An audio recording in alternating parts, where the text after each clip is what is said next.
તો હાલમાં જ્યારે શિયાળાની ઋતુ ચાલી રહી છે તો આવા ખજૂર પાક અથવા ખજૂર જેવા ડ્રાયફ્રૂટ્સ ખાવા જોઈએ જેથી શરીરને ગરમી મળી રહે. પરંતુ દર્શક મિત્રો, તમારે એની માત્રાને પણ જાણવી પડશે.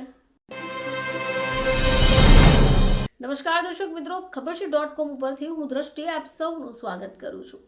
દર્શક મિત્રો, શિયાળાની ઋતુમાં આપણે ઘણા બધા પ્રકારના ચીજ વસ્તુનું સેવન કરતા હોય છે. Dry fruits, vegetables, raw vegetables વગેરે વગેરે.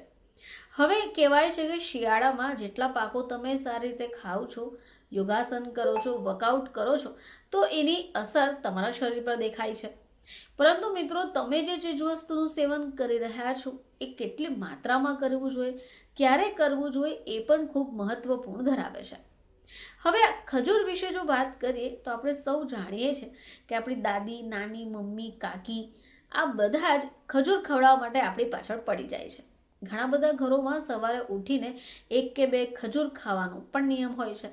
તો હાલમાં જ્યારે શિયાળાની ઋતુ ચાલી રહી છે તો આવા ખજૂર પાક અથવા ખજૂર જેવા ડ્રાયફ્રૂટ્સ ખાવા જોઈએ જેથી શરીરને ગરમી મળી રહે. પરંતુ દર્શક મિત્રો, તમારે એની માત્રાને પણ જાણવી પડશે. તો જો દરરોજ તમે ખજૂર ખાઈ રહ્યા છો તો કેટલી ખજૂર ખાશો?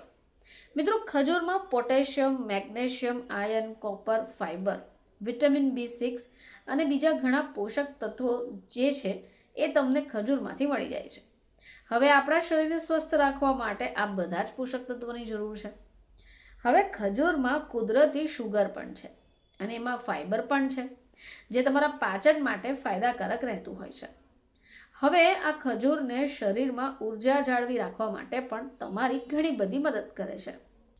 જયપુરના ડાયટેશિયન મેઘાવી ગૌતમે જણાવ્યું કે શિયાળામાં જો ખજૂર ખાવામાં આવે તો શરદી અને ઉધરસથી બચવામાં તમને મદદ મળે છે અને તમારું શરીર પણ ગરમ રહે છે.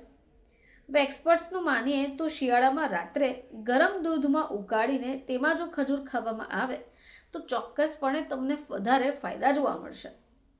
હવે દરેક વસ્તુ તમારા શરીરની પ્રકૃતિ અનુસાર મર્યાદિત માત્રામાં જ ખાવું જોઈએ.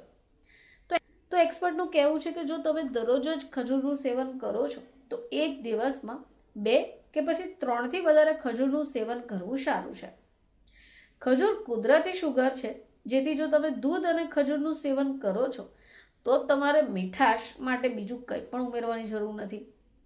હવે આ તો વાત થઈ ખજૂર કેટલા ખાવા જોઈએ અને ખજૂર આપણા શરીર માટે ઉપયોગી છે. પરંતુ મિત્રો, જો તમને ડાયાબિટીસની સમસ્યા સતાવી રહી છે તો તમારે આ ખજૂરનું સેવનને ટાળવું જોઈએ. આ સિવાય તમારા સ્વાસ્થ્ય સંબંધિત સમસ્યા, શરીરના પ્રકાર અથવા ઉંમર અનુસાર તમારે તબીબની સલાહ લેવી જોઈએ. બાદમાં જ ખજૂરનું સેવન કરવું જોઈએ. ફરીથી તમારી સમક્ષ હાજર થઈશું. ત્યાં સુધી જોતા રહેજો ખબરછે.com.